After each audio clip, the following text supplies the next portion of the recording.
अस्सलाम वालेकुम। उम्मीद करती हूँ कि सब खैरियत से होंगे और बिल्कुल ठीक होंगे। Welcome to my YouTube channel. जैसा कि आप लोग जानते हैं कि मेरी जो कुछ वीडियोस हैं इन दिनों वो सऊदीया ट्रैवल से रिलेटेड ही हैं, तो जिसमें अल उला और उससे रिलेटेड मैंने 3 वीडियोस अपलोड किए थे आई थिंक सो। और फिर अभी हमारा था कि उम्रा के बाद हम लोग ताइफ आ गए थे। ताइफ का जो हमारा ट्रैवल है माशाल्लाह बहुत अच्छा रहा अल्हम्दुलिल्लाह, वेदर बहुत हसीन था। दूसरा कि हम अब इस मकाम पर मतलब हमने इस प्लेस पे विजिट किया था जहाँ पे हज़रत मोहम्मद सल्लल्लाहु अलैहि वसल्लम जब ताइफ आए थे और जहाँ उन्होंने आराम फरमाया था, जिस पत्थर के साथ आप देख सकते हैं ये रेड कलर का जो भी गुजरा है, सेम यही जगह थी जहाँ पे उन्होंने आराम फरमाया था। और कहते हैं कि ये उनका लहू मुबारक है। अब अल्लाह ताला ही बेहतर जानते हैं कि इतनी कितनी सदाकत है, क्योंकि सब यही बताते हैं। और ये वही जगह है जहाँ पे ये जो पत्थर ऊपर कहते हैं कि यहाँ पर इन्होंने आराम भी फरमाया था इन 2 पत्थरों के दरमियान में। और जहाँ पे हज़रत जिब्राईल अलैहिस्सलाम आए थे और उन्होंने कहा था कि अगर आप इजाज़त दें तो मैं इन दोनों पहाड़ों को मिला दूं और यहाँ के लोग जो है वो बिल्कुल ख़त्म हो जाएं। तो हज़रत मोहम्मद सल्लल्लाहु अलैहि वसल्लम ने कहा था कि अगर आज इनकी नस्लें मुझ पर यकीन नहीं कर रही हैं तो इनके आने वाली नस्लें जो हैं वो मुझ पर यकीन करेंगी। और आप देख सकते हैं वहाँ पे सब अल्हम्दुलिल्लाह माशाल्लाह मुसलमान हैं।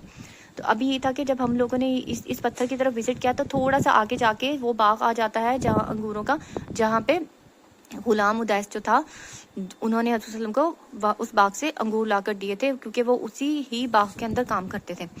यहाँ पर एक मस्जिद भी इन्हीं सहाबी के नाम से थी, लेकिन वो मस्जिद बंद थी, वहाँ पर विज़िट वगैरह नहीं कर सकते थे। जो घर वगैरह जो अभी जिधर हम लोगों ने देखा कि छोटा सा एक रूम था, ये मस्जिद यहाँ पे इजाज़त नहीं थी जाने की, इन्होंने फेंस लगाकर सब बंद किया हुआ था, ये आप लोग देख सकते हैं। यहाँ पे सऊदीया में एक काम ये किया गया है कि हम कहीं भी विज़िट करें, चाहे वो हिस्टोरिकल प्लेसेस हैं या मतलब नॉर्मल हिस्टोरिकल प्लेसेस या इस्लामिक हिस्टोरिकल प्लेसेस, दोनों प्लेसेस पर यहाँ पर QR कोड होता है। उसे स्कैन करके हम एग्जैक्ट जो भी इंफॉर्मेशन है वो हम कलेक्ट कर सकते हैं, हम देख सकते हैं। अब आप इस मस्जिद का नाम देखिए, यहाँ पे मेंशन किया गया है, सब अरबी में है, लेकिन अगर QR कोड स्कैन करेंगे तो तब इंग्लिश में भी आ जाएगा और हमें समझने में बहुत आसानी होगी। इस मस्जिद में जाने की इजाज़त नहीं थी, यहाँ पर पता नहीं कितने सालों से फेंस लगाकर सब कुछ बंद किया गया है। मे बी कोविड के बाद ही इन्होंने स्टार्ट किया होगा, क्योंकि कोविड के बाद बहुत सी चीज़ें जो हैं वो छूट गई हैं, उन पे पाबंदी आयद की गई है। हम लोग बस यहाँ विज़िट के लिए ही रुके थे, फिर हम लोग का बस यही प्लान था कि जो अंगूर के जो बाग हैं हम वहाँ जाकर विज़िट करें कि वो एरिया कैसा है। यहाँ पे आप देख सकते हैं माशाल्लाह कितना रश है विजिटर्स का, जिसमें इंडियन, पाकिस्तानी, बांग्लादेशी, मतलब हम जैसे ही लोग थे। और वो लोग मक्का मुकरमा से ही यहाँ पर विज़िट करने के लिए आए थे। अल्लाह हम सबका जाना कबूल फरमाए।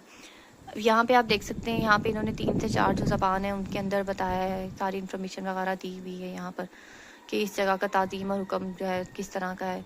मतलब पहले यहाँ पे लोग नवाफिल अदा कर सकते थे, मगर अब इस चीज़ की इजाज़त नहीं है। मे बी ये जगह बहुत ज़्यादा, एक होता है ना कब से बनी हुई है ये मस्जिद, नहीं जानते इसकी कंडीशन क्या है, और फिर इतने सारे लोग आ रहे हैं जा रहे हैं, तो सफाई सुथराई हर चीज़ का बहुत ज़्यादा ख्याल रखना होता है।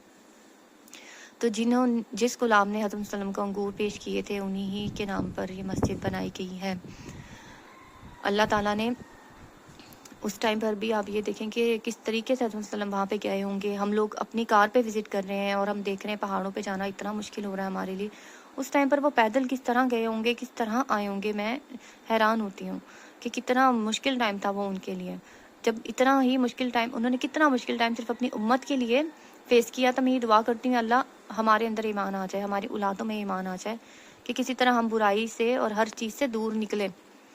बाकी अब देखिए कि हम फिर उस बाग की तरफ आए हैं। यहाँ आने में हमें थोड़ा टाइम लगा था, लेकिन हम लोग यहाँ आए और हमने विज़िट किया। फ़िलहाल अभी तो यहाँ कोई क्रॉप वगैरह कुछ भी नहीं है। आई थिंक सो होता है, क्योंकि जिस तरह पार्टीशन की गई है लैंड की, यहाँ पे कुछ ना कुछ जो है ना हार्वेस्टिंग या कुछ होता होगा लाजमी। अब आप देख सकते हैं कि वो मस्जिद कितनी दूर है हमसे, और फिर हम इस बाग की तरफ आए हैं। बाग के अंदर के हालात कुछ इस तरीके के थे कि यहाँ पे बहुत सारे फ्रूट्स जो थे वो सेल के लिए रखे थे इन्होंने, जिसमें फ्रेश फिग्स थे और अंगूर तो थे ही थे वहाँ पर। यहाँ पे भी एक मस्जिद बनी थी जहाँ पे हम लोगों ने नवाफिल अदा किए थे अल्हम्दुलिल्लाह। मस्जिद उदास, आई थिंक सो यही ना, मैं उदैस कह रही थी, मस्जिद उदास थी। उन्हीं सहाबी के नाम पे रखी गई है जिन्होंने हज़रत सल्लम को अंगूर पेश किए थे। और मतलब कि आप ये देखिए कि उस टाइम पे हमारे नबी कितनी ज़्यादा तकलीफ़ में मुब्तला थे, और उस टाइम पर ये आए और उन्होंने किस तरह से उन्हें कितनी मोहब्बत और अकीदत के साथ अंगूर पेश किए। तो जब इस मस्जिद में भी काफ़ी रश था, अच्छा खासा रश था यहाँ पर भी लोगों का। हम लोगों ने यहाँ से विज़िट किया और हम जब बाहर की तरफ आए तो आप देख सकते हैं यहाँ पे दीवार कितनी बोसीदा है, किस तरीके की बनी हुई है। मतलब ऐसा फ़ील हो रहा था कि हाँ हम किसी हिस्टोरिकल ईरा में ही घूम रहे हैं। ہمیں فل فیلنگ آ رہی تھی اس طرح کی کہ ہم ہسٹوریکل پلیس میں.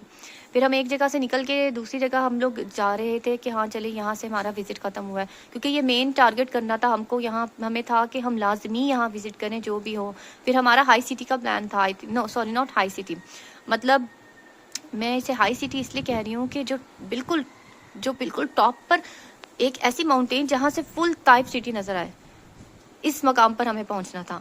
اس پلیس پہ جا کے جو وائبس تھے وہ تو ٹوٹل ڈفرینٹ تھے. ایک تو اتنی رات میں جانا اتنی ماؤنٹینس میں جہاں پہ سمجھ ہی نہیں آ رہی کہ وہاں پہ رستہ کیسے ہے. تو انشاءاللہ وہ میں نیکسٹ بلاگ میں ضرور شیئر کروں گی. Thank you so much, subscribe کیجیے گا. اللہ حافظ.